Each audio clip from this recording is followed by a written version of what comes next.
Good morning. Welcome, everybody. It is time for our weekly Garden and Country Extension webinar.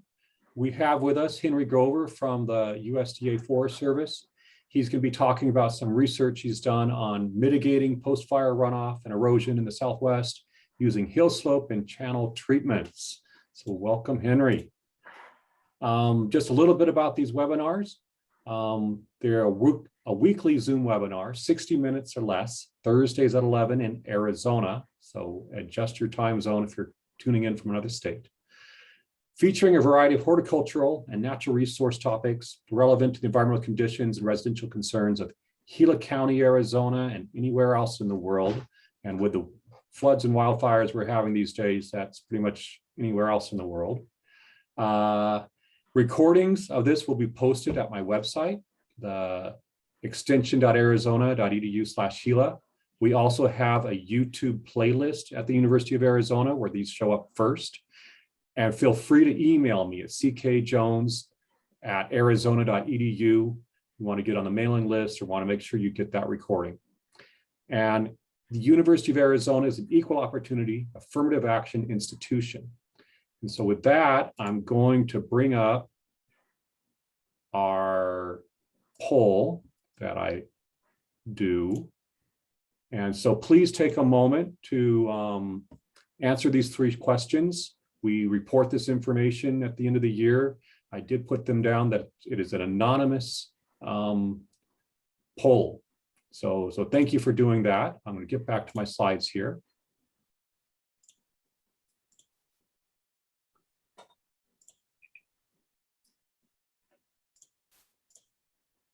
Here's our agenda for today. Thank you for those of you who came on a little early for our lag time and login. My name is Chris Jones. I'm your moderator with the University of Arizona, Gila County Cooperative Extension. Today's topic is mitigating post-fire runoff and erosion in the Southwest using hillslope and channel treatments with Henry Grover. He's got about a 30-minute, 40-minute presentation for us. We'll open that up for a Q&A discussion. And at the top of the hour, we will wrap up the discussion and the call. Our speaker today is Henry Grover. He's a soil scientist at the Coronado National Forest of the USDA Forest Service. I did not have a picture of him, but I do know that he is an NAU alum. So there's a picture of Louis the Lumberjack. We are both NAU graduates. So welcome, Henry. How are you today? Good, thanks, Chris. Well, with that, feel free to bring up your slides and give us your presentation. All right, here we go.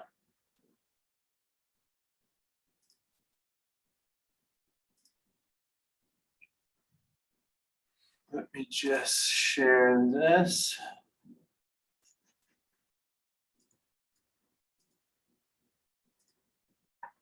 Can you see that? We're good to go. Yes. All right. So as Chris mentioned, my talk today focuses on mitigating post-fire erosion and runoff using hillslope and channel treatments. This is actually based on a white paper or a working paper that I wrote. It was published early in 2021 it was funded by the Southwest Fire Science Consortium and was published through the Ecological Restoration Institute at Northern Arizona University. So I'd like to thank them both for making this work happen. So here we have a very recently burned area. So this fire is not quite out yet. And as you can see, a lot of the vegetation has been damaged and destroyed, and the burn, the heating of the soil actually creates a water repellent condition, which reduces the ability for water to infiltrate into the soil and makes it very susceptible to both runoff and erosion. Our goal is to get treatments like this. This is a straw mulch treatment from the slide fire actually in Oak Creek Canyon on the ground before monsoon season arrives and we get large amounts of post-fire flooding as well as erosion. So today I'm going to cover topics starting with the post-fire assessment, and then when treatments are recommended after wildfires, and also when they're not recommended in certain situations after wildfires. Then I'm going to dive a little bit deeper into different Hillslope treatments. So we're going to look at their effectiveness at reducing erosion. And then also I'll compare costs as well as implementation logistics for Hillslope treatments. Also, I'm going to focus on channel treatments and their effectiveness at reducing both flooding as well as erosion, and then comparing costs, implementation, and maintenance of those different treatments. I'm also going to focus on a little case study on the museum fire that was a potential new technique for kind of trying to reduce channel erosion and prevent flooding, worse flooding from occurring downstream. So this slide just highlights the different treatments or the timeline of different post-fire treatments and really the post-fire implementation, assessment, all the different things that happen right after this fire when the emergency occurs. So when a fire is fully contained, this timeline really starts. So first, there are assessments that occur in the field, report writing, different approvals for funding. There's also implementation, which can occur really quickly after wildfires to try to, and then up to 1 year post-fire to try to reduce post-fire erosion and flooding. Signing and public coordination as well. There's all these other treatments, hazard removal, culverts, land treatments. I'm not really going to focus on them today. It's just a little too much to cover in one webinar. So first I'm going to dive into the post-fire assessment. This usually occurs directly after the wildfire is out, and sometimes in really high emergency situations, it will even occur before the fire is fully contained, just trying to make sure we get good information in areas that are in the black, we like to call it. So that's areas that the fire has burned kind of through and are no longer super actively burned areas. And that consists of these BAER specialists, usually Forest Service employees, but there are also other people that can join in with BAER teams. They're looking at the soil burn severity, and their overall first goal is to create a soil burn severity map. So here's a map of the museum fire from 2019. As you can see, most of it is this very low and low soil burn severity, but some of it and the most concerning areas are these moderate and high, the yellow and red areas that are on, especially the ones that are on steeper slopes that can really create a lot of erosion and runoff. After that map has been created, models are used to predict runoff and erosion. So one of the main modeling interfaces is the Water Erosion Prediction Project. So that's a GeoWeb modeling framework, just to really kind of focus on multiple models. This first one is actually ERMIT. It's looking at mostly hill slope impacts. So looking at planar hill slopes, not really focusing on very larger catchment areas. Whereas this web cloud, that's modeling more erosion and as well as runoff in kind of drainage areas, larger drainages. So this is small scale, this is big scale. Here's another model that was developed here in the Southwest. So this is housed out of the ARS in Tucson. And this is looking primarily at hydrologic modeling, so post-fire runoff. After that modeling occurs, values at risk are identified. So there's a wide range of values at risk. Life and safety is definitely the #1 value at risk that people are trying to mitigate damages to. We don't want people getting hurt out there on post-fire, in the post-fire environment. And we don't want houses, public property or private property to get destroyed. Another big value at risk is soil productivity. So if we can reduce erosion and try to prevent soils from washing away, potentially that will allow more productivity, more plants to regrow and the fire to recover more quickly. So that's kind of a range of different values. Here's the ranks of different values at risk. So this is actually from the working paper I put together. It takes the 30 most expensive wildfires in the past about 20 years. And I just analyzed some information from BAER treatment requests and from post-fire treatment requests. And I ranked the number 1 value at risk all the way to the number 5 value at risk. So as you can see, most commonly, life and safety is definitely the number 1 concern. That's followed by public property and then private property. The reason that these break out this way is actually to justify treatments on Forest Service lands. We actually need to, we can't use information, we can't use impacts that would occur off of Forest Service land, right? So we really, that does occur and that's not a big problem, but most of the actual cost, justification of costs has to occur using potential impacts on Forest Service land. Soil, and then also watershed function, and then finally endangered species are kind of less immediate, or I guess less high profile risks. Still definitely something we are very concerned about, but compared to life and safety, not as big of an issue. So the burned area closure can actually be an important part of mitigating risk. That's the easiest and cheapest thing to do.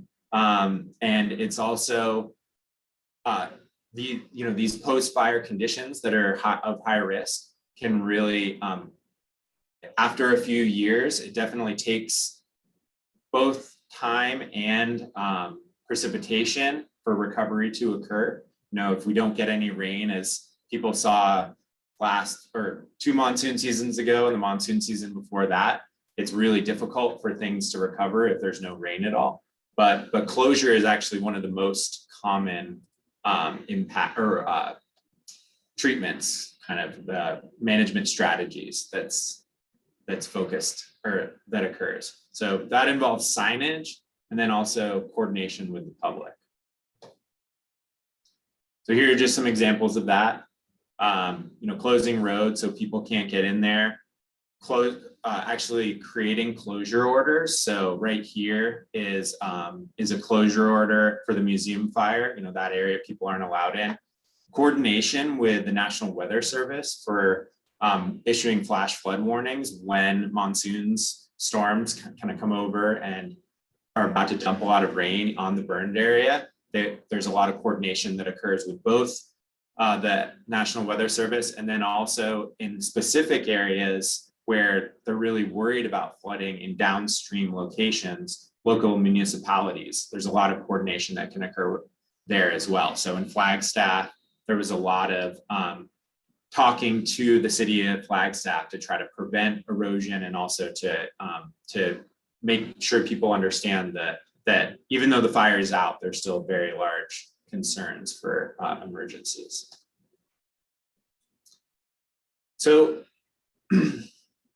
that's the most common case, right? Just closing an area on certain areas, but closing an area on certain fires. But when we do have really high risk to important values, mitigation can occur via treatments. And so I'll talk about that quite a bit in detail over the course of the rest of the webinar.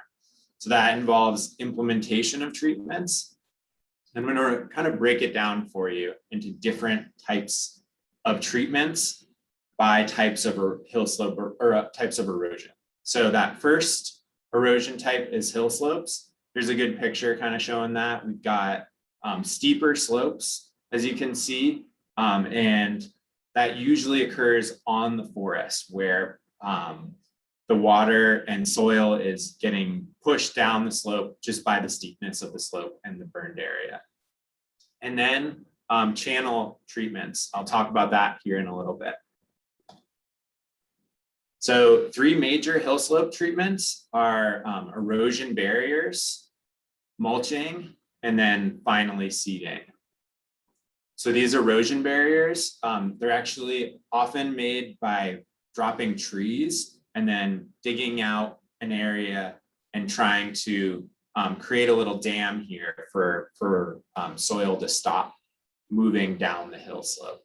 This will fill up instead of the soil moving. Mulching is just like you would do in your garden, trying to cover the soil so that the soil isn't susceptible to water rushing over it and detaching the soil and moving it down the slope.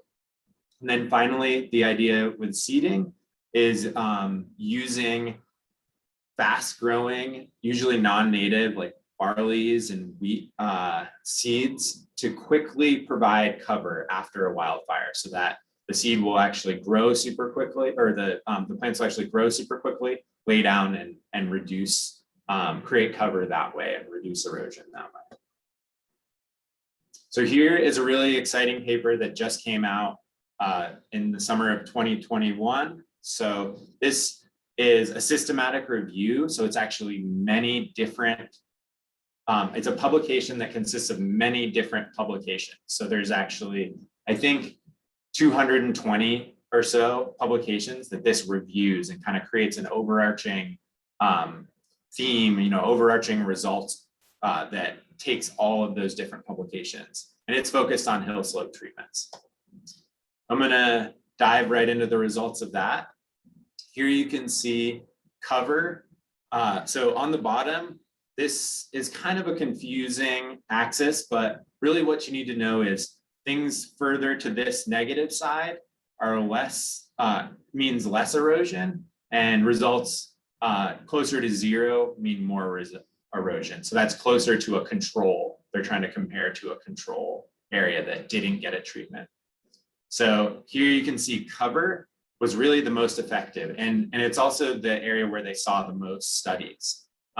So these erosion barriers and seeding just came out as being quite a bit less effective than cover treatments, which is really the mulch treatments. And so it's a really nice summary of many different publications across the entire globe showing that mulching is really the most effective. So to dive into mulching a little bit more, there's actually multiple types. We've got wood shred mulch. So that's actually taking trees and shredding them up and putting them on the ground. It all happens via helicopter these days. So they actually have cargo nets and they're spreading the mulch on the cargo nets or using cargo nets. Hydro mulch is actually creating a slurry that kind of sticks together after it lands on the soil surface. So as you can see, they just are coating the soil surface with this, this green slurry. And then finally, straw mulch is actually taking agricultural straw and taking it in bales and kind of fluffing it up and allowing and putting it on cargo nets and spreading it down on steeper hill slopes. So to go into a little bit more detail about the effectiveness of each of one of those, you can see here that straw was actually the most effective treatment, right? The least amount of erosion. Wood mulching was actually just barely behind straw. And then hydro mulching was really not very effective at all. So this treatment is not very widely used anymore. It's very expensive and doesn't work super well. And so straw and wood mulching are much more widely used now, as I'll show in the future. This kind of result is a little interesting. Actually, more recent results have been showing that wood shred mulching is the best treatment if you really want to reduce erosion. And I think the reason for why we're seeing a little bit less effectiveness out of wood shred mulching is actually due to kind of the bias in the data. So we're seeing a lot more straw results. And I think some of these older wood tread mulches, they hadn't really refined the techniques. You really need long, thin pieces of wood that interlock together and kind of create a mat. And that wasn't happening on earlier implementations of this. And so I think if we did more, if these studies use kind of the more modern techniques, you'd see wood tread mulch actually being quite a bit more effective than straw mulch. So here's a table that kind of summarizes all that. Here we have, good things in green, and we're comparing wood tread mulch, straw mulch, and seeding. And as you can see, kind of across the board, wood tread mulch works quite well. That comes at a certain trade-offs though for implementation, especially. It's pretty slow because you have to actually shred the wood or find a location where you can get long strands of shredded wood, which is really difficult. And then it's also extremely expensive compared to the other treatments. So definitely more than twice the average cost of straw mulching. This is due to the fact that wood is really heavy and it's hard to get it out on the landscape with the helicopters. And most of the cost is actually flying helicopters back and forth to put the wood tread mulch on burned areas. So straw mulching can be effective if you're trying to get cover on the ground really quickly. This monsoon season comes to mind. If there's a fire and you're trying to, and managers are trying to quickly cover areas, adding wood tread or a straw mulch is a faster way to do that. It can be displaced by wind more easily. So on ridge lines that it cannot work quite as well. And it can also, because it's agricultural, there's usually a lot of weeds that come in with it, which is not ideal for putting down on the landscape. Some studies have kind of shown that that's a little bit of a transient impact. And over the course, if you go back there 10 years later or something, the invasive species issues are less and less of an issue, but it's definitely cause for concern, potentially. So, and then finally seeding, it's quite cheap and quite quick to implement, but as I showed in those previous slides, it's not very effective at reducing erosion. So if you're trying to reduce erosion, definitely mulch is a lot more valuable. There's also a bunch of different potential trade-offs that occur with seeding, and I'm not going to take the time to go into that today, but I'll just say that I did do that quite a bit in that working paper that Chris actually linked on this, on the advertisement for this webinar. So if you want to look at that a little bit more and kind of understand the potential impacts of seeding, I did do that a lot. So this is that same comparison of 30 different post-fire treatment requests. And this is just a timeline kind of showing the different requests over the years, starting in 2020 and ending in 2019, or sorry, in 2000 and ending in 2019. And as you can see, some of these treatments were extremely expensive. So these are just requests. So potentially these actually didn't get funded at these high levels, but some of these treatments can cost tens of millions of dollars. Another kind of trend you can see with spending is that less and less money has been spent over time, especially in the last 10 years or so. And I think that means, or that's due to the fact that instead of doing these large scale treatments on many different hill slopes, treatments are getting much more targeted, especially focusing, putting a lot of energy into areas where downstream there are municipalities, people's houses, areas that we really want to try to protect quickly and effectively. Also, wood tread mulch was used, this is on the museum fire in 2019, and it's being used quite a bit more often here in the Southwest. It was also used on the Schultz fire up near Flagstaff, and it's becoming quite a bit more widely used as time goes on. And then also straw mulch has been used quite a bit more as well. So now I'm going to switch gears a little bit and look at channel erosion and different techniques to try to reduce channel erosion. So I just want to kind of break up channels into two different locations and talk about them a little bit differently, because it is really different in certain steep channels, steep mountain channels versus lower slope kind of base of the mountain, alluvial fan areas.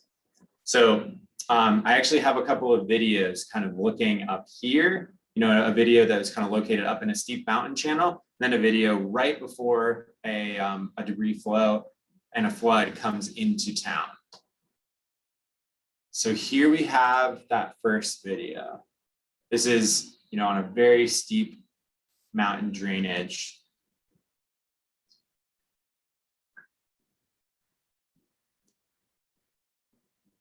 And as you can see, it starts out as a pretty small debris flow. You know, there's a lot of water coming in, but then also quite a bit of sediment, some sticks. And then as we get further on in this video, it happens really fast. This video is just in real time.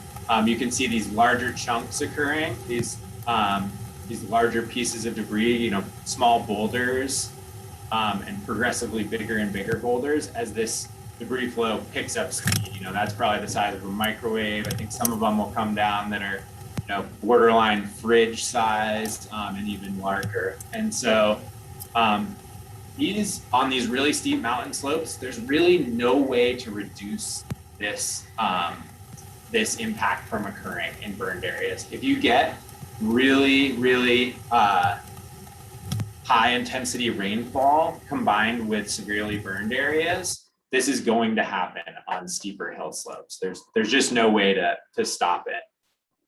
And that's compared with this video out of Flagstaff, where it's a much gentler slope.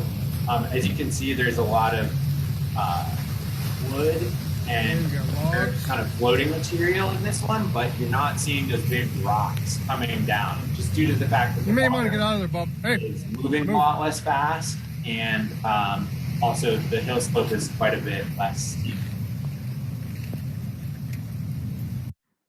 So those two different areas are really important to think about when we're talking about these different treatments and their effectiveness. So here is kind of one of the simplest but most effective treatments for reducing channel runoff and erosion. And that's really just taking material that could get taken downstream by a flow and a flood and removing it from the channel. So we would just go in and pull all of the trees out of this channel to try to allow water when it hits, especially, you know, thinking about that second video, there was a culvert right there that it dammed up on. And so that occurred in that area.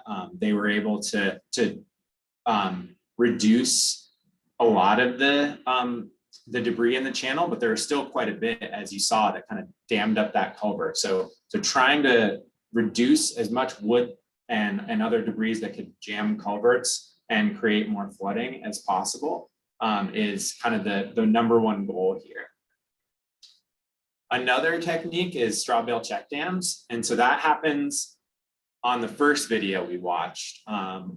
This technique isn't very commonly used anymore. It's looking at trying to prevent erosion on these steeper channels and really dam up the channel. So a bunch of sediment should really end up above this channel or above this check dam and prevent it from happening, or prevent further erosion from occurring. And it doesn't work super well due to the fact that once this check dam fills up, it doesn't reduce erosion anymore. And actually, if you get a really big flood, like the one we saw in that first video, you're really not gonna, this structure will actually fail. It'll blow out and could cause even more flooding and damage further downstream. Some other techniques are deflectors. And so that's really just kind of what you'd think they'd be. It's trying to prevent the floods and the flows from impacting areas that are of higher value. So if there's a big house, right downstream, trying to just push the water back into a channel, get it into an area that doesn't really, where lesser impacts will occur. And that definitely happens down more in the built environment, not nearly, they don't install these very much at all up on the forest itself. Debris basins are also installed in kind of lower areas below steeper channels. And when you get on those flatter areas, like in that second video I talked about, these basins are useful in taking all that material, all the wood and stuff that you saw in that second video, and actually kind of preventing it from going into a culvert or a flood drainage area. These have their own trade-offs, and I'll go into that right now. So kind of this same idea from the Hillslope treatments. Here's kind of a side-by-side comparison of the different treatments. And as you can see, channel clearing definitely is pretty effective and is useful for reducing a lot of these impacts, but it's also kind of long, or it's kind of expensive compared to some other treatments. That cost, a mile is a pretty long way, so sometimes they don't actually have to clear that much. So these costs are pretty easy to absorb compared to a lot of hill slope treatments, which can be extremely expensive. So this does happen on forests very often, just to try to remove all that material and make sure it doesn't clog up infrastructure downstream. Check dams are cheap, but they really don't work well at all. And so they really aren't used very often anymore. And then both of these treatments, deflectors can be really helpful, but they don't work, they're only work in specific areas where you can deflect floods from actually hitting something and move them to an area where they're not gonna, where that flood will not actually have an impact. So they can only be used in certain situations. Finally, debris flow or debris basins actually really need to be maintained a lot. So you need to go in and remove the material from a debris basin after every single flood. And that can be, although the initial cost, this is probably an underrepresentation of a debris basin cost. And they can be, many tens of thousands of dollars. And the maintenance can be incredibly expensive just because you have to keep coming back and removing debris from them. And then here's another figure kind of showing those costs. As you can see, the costs are quite a bit less than the Hillslope treatments. So a lot more money is spent, at least from the Forest Service's standpoint, on Hillslope treatments versus channel treatments. But also the kind of trends over time can be seen here too, right? Fewer debris basins being used, fewer check dams, more channel clearing and deflectors being used as time has gone on, and their effectiveness has really proven.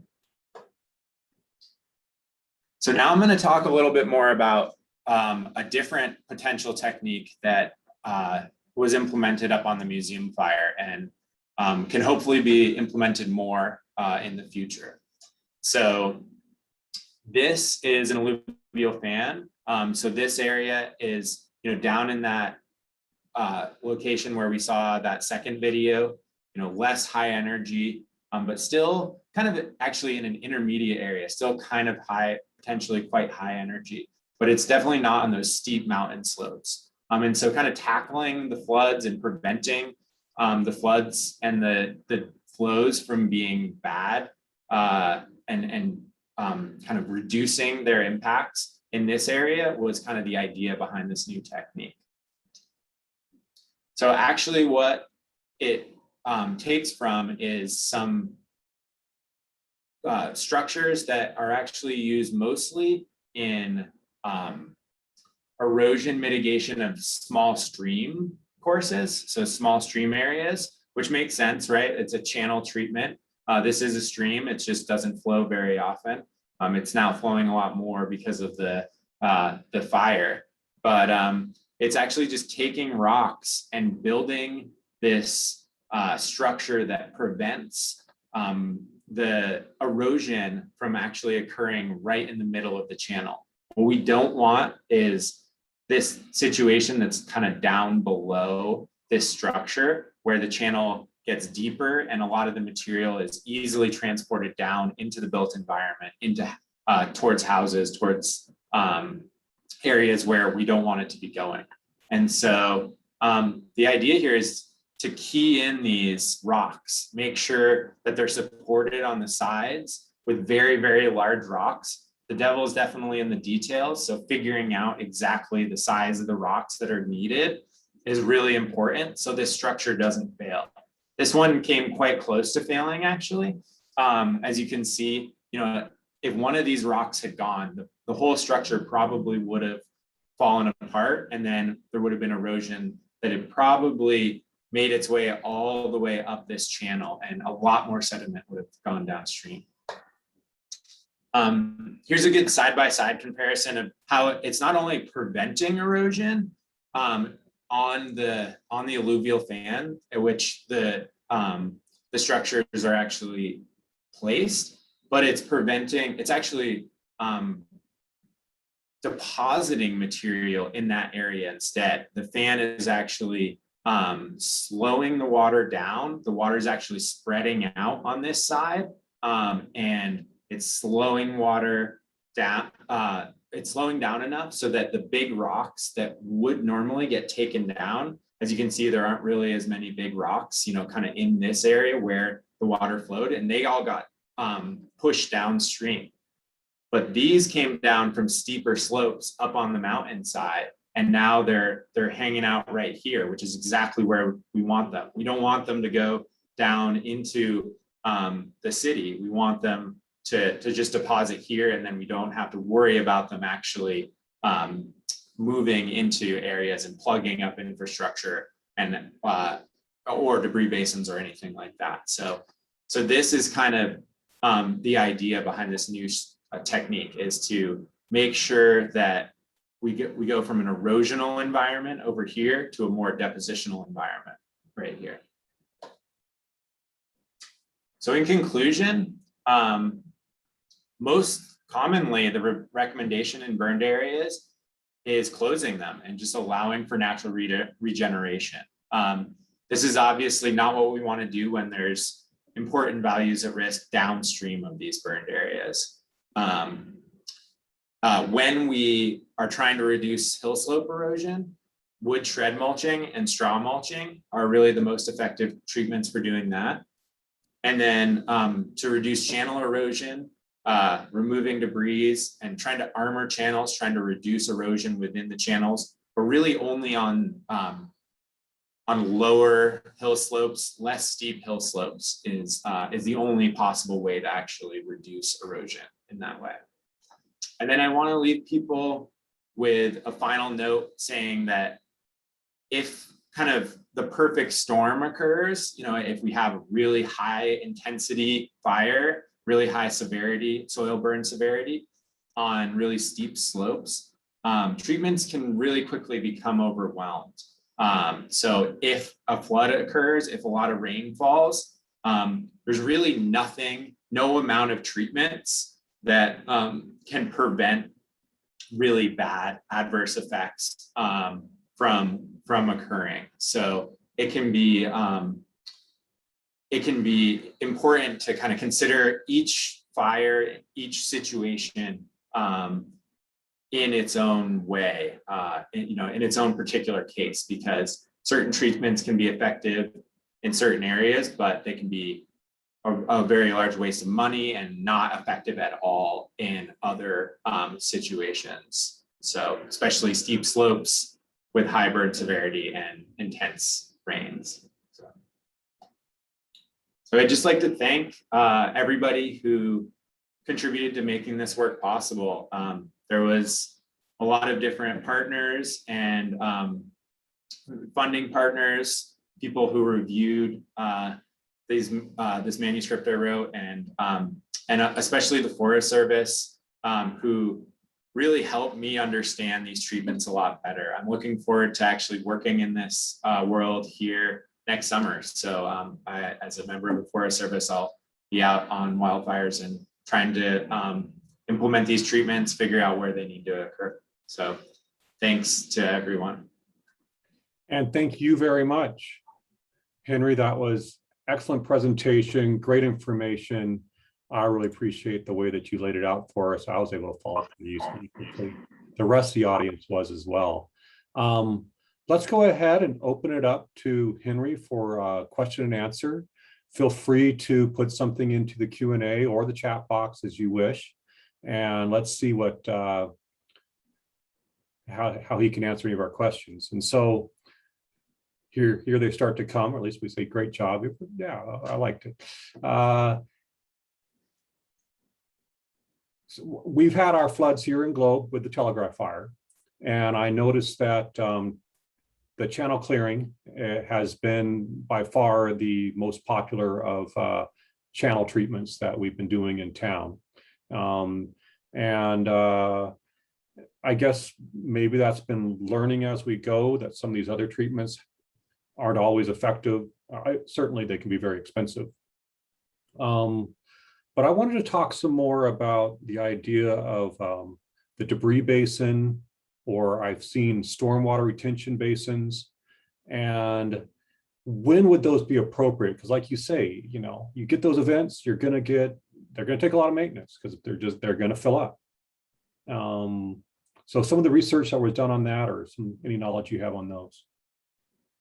Yeah, so I think another issue that I didn't really talk about those basins is that they can be, they just take a long time to put in place. And so that's probably why you weren't seeing anything else but channel clearing. You know, we had this intense monsoon season occurring directly after the telegraph fire. And a lot of times it's just happening too quickly. And channel clearing is kind of the quickest and most cost-effective thing to do.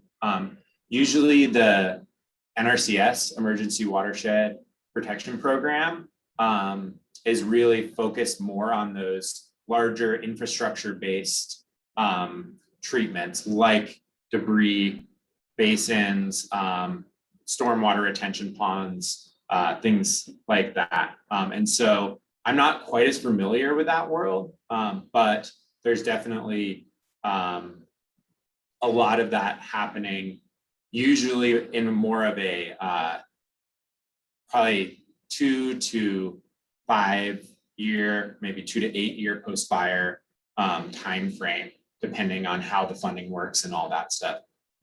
So yeah, I'm really focused more on this Forest Service direct post-fire research.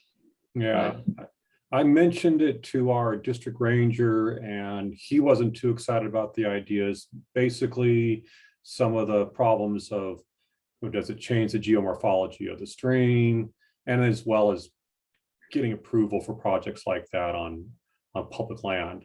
Though we don't have a whole lot of private land we can put that on in the community, so it ends up more likely, you know, where we've got land is on the federal lands, and we've got issues there. So yeah, one thing I will say is they did have huge issues like that. I kind of pointed to on the Schultz fire up near Flagstaff, where that alluvial fan turned into this massive gully, and there was a lot of erosion occurring just from the gullying occurring. So let me see if I can share this screen again and kind of talk about that. While Henry's bringing that up, if you've got any questions, go ahead and ask us.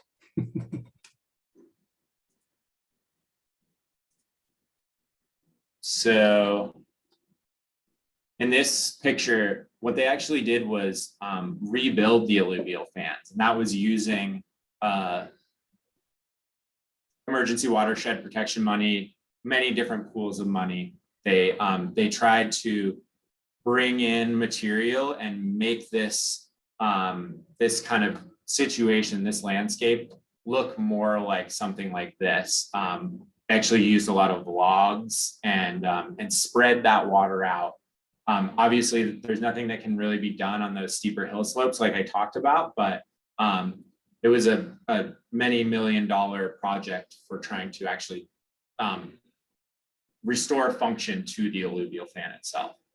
So that has happened successfully in the past. The idea with these treatments I kind of talked about is to try to prevent that from happening in the first place, and hopefully allow them to function more naturally as depositional landscapes more quickly. Thank you.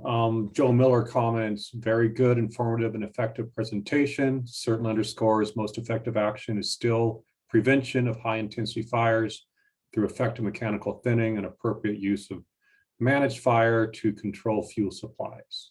Yeah, if we don't have those severe fires, we don't have the severe erosion. It all kind of goes together. Yeah, definitely. I was talking with somebody. There's a lot of interest in biochar these days, and they're asking using biochar and maybe some hill slope erosion.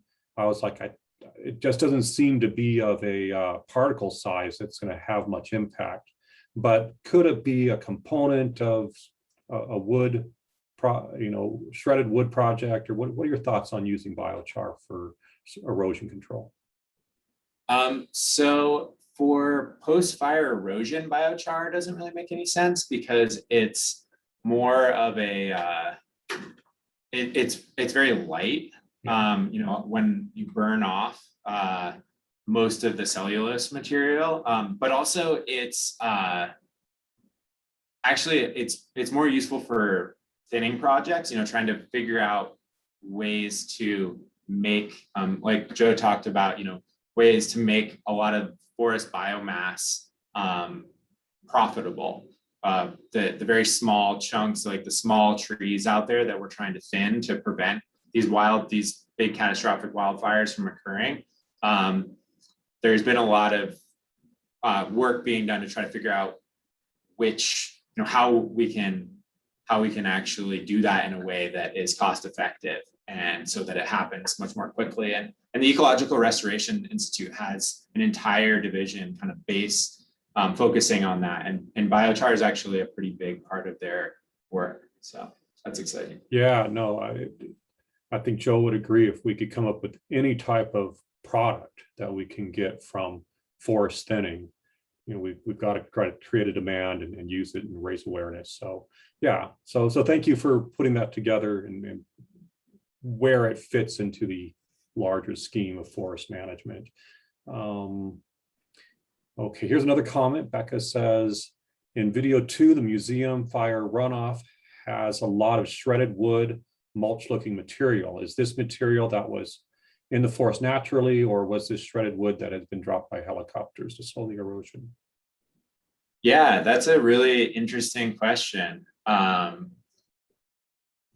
bet a little bit of it, it's a mix of both, but I bet a decent amount of it was actually from the wood shred mulch. And so that's kind of an area. They were testing different hill slopes. Certain hill slopes are steeper and certain hill slopes are less steep. And so if you you're trying to put mulch on a really, really steep area, it'll probably just run off in a storm, in an erosion event. And so that's probably, what we were seeing, at least a portion of it. Definitely some of that was just material that was just wood that had been kind of picked up in the flood and brought down. So that's kind of a good example of, these treatments can really not be effective if you get on too steep of slopes, especially. And I've been watching some of these debris flows, and a lot of times it's just material that's out there. It just is naturally occurring. It gets picked up, just its weight. And so we've got a question here from E.S. Robertson, who I understand you know. And so it seems rather detailed. Would you mind, Mr. Robertson, if I would just allow you to speak and ask that question? Does that sound good, Henry? Yeah. I know your answer is going to be yes. So, go ahead and give us your name. I don't know. Can you hear me all right? Yes, sir. Yeah. Okay, so this is Eric Robertson. Henry works for me. Some might say that's good or bad, but of course he invited me to this webinar, and I had to put in a detailed question for him. So Henry, in some instances, channel clearing in a given environment can be met with some controversy. So woody material that may have existed pre-fire in channels can contribute in ways to stream channel morphology integrity, depending on the system. And furthermore, wood and streams can also contribute to healthy habitats for critters.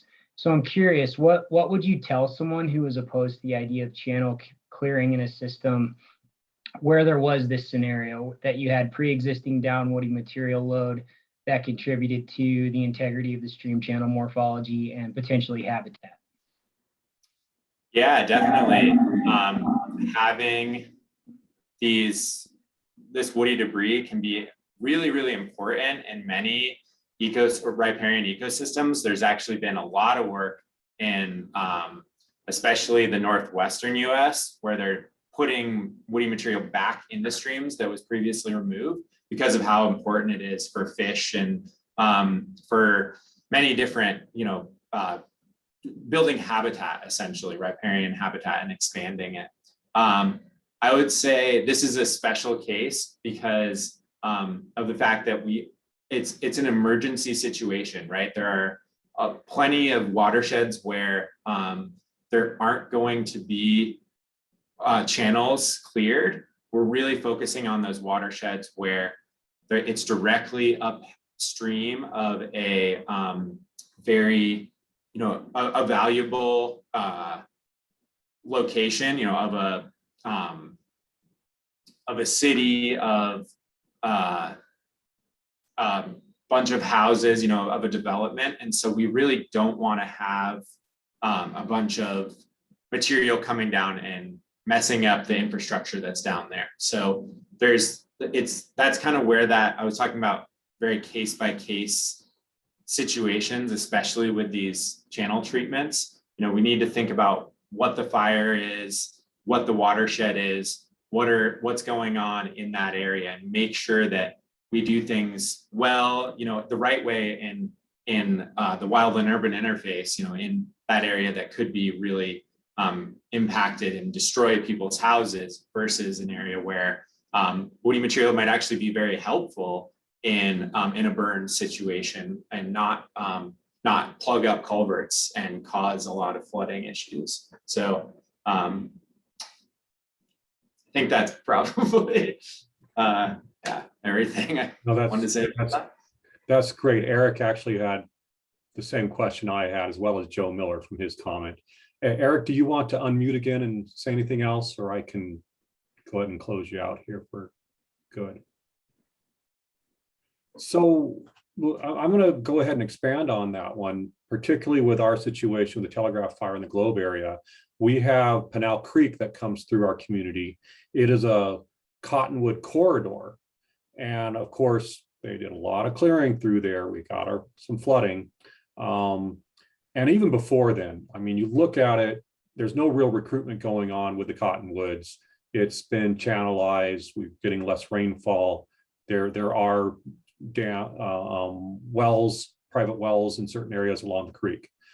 So, how do we optimize this?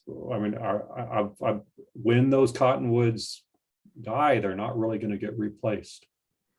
They're not going to grow back. Yeah. So these are just changes on the land we're just going to have to live through, I guess. Or do you have ideas? How can we optimize this? Yeah, that's a really hard question without without seeing it and without kind of understanding the realities on the ground there. I wouldn't feel comfortable kind of thinking about that specific situation, but it's hard. It's, you really want to make sure that the integrity of the stream is held together. And some of the biggest, some of the easiest ways to kill cottonwood trees is to create a huge amount of erosion in a stream and drop the water table a lot and change the water that's coming in there. So it's a delicate balance of many different issues. Right, and when you have the flooding, property becomes a higher. We have a lot of places in the floodplain, so they're floodplains, so their properties become a very high and urgent issue. Yes. Okay, so do we have any other questions? Thank you, Eric, for that. If we don't, I'm going to go ahead and show my closing slide. We'll bring this to a close. We'll go ahead and Eric went ahead and gave his comment here, reply. Well said. Simply put, it is an emergency situation and it is better that material be removed if the risk calls for it than to have it end up in someone's house. Mitigations can be put in place by administrative units to rehabilitate streams in the future. So we just deal with it when. And maybe they'll actually go back in later and put woody material back in the stream. So maybe we do get that stormwater retention basin. Okay. All right. Well, thank you, everybody. I'm going to go ahead and bring up the closing slide, which it looks like I completely closed out. Hold on here for a second.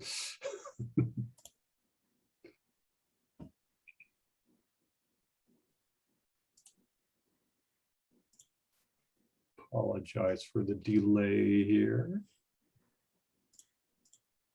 which is better than the delay last week. My Bluetooth died right when I was going to hit the unmute button, and my speaker was just stuck there going, "Chris, you can't do anything." I'm like, "I can't do anything." My mouse just died. It was the Bluetooth, and so she had to close it out for us. We're gonna have to finish. Horrible timing. It's like perfect. Yeah, horrible timing. Okay, so we just had our Q&A with Henry here, and next week, well, actually next week is Veterans Day, so we're going to take a little break. We're going to be back on Thursday, November 18th with Gail Grotop, so we're staying up there in Flagstaff if you knew Gail. She works for the Coconino County Cooperative Extension with Master Gardener Program, and she's going to be talking about native plants for Arizona mountain landscaping. So plants we like to use, those higher elevations. And with that, Henry, thank you so much for your time today. Everybody enjoy your afternoon and lunchtime, and we'll see you again another time. All right. Thanks so much for having me.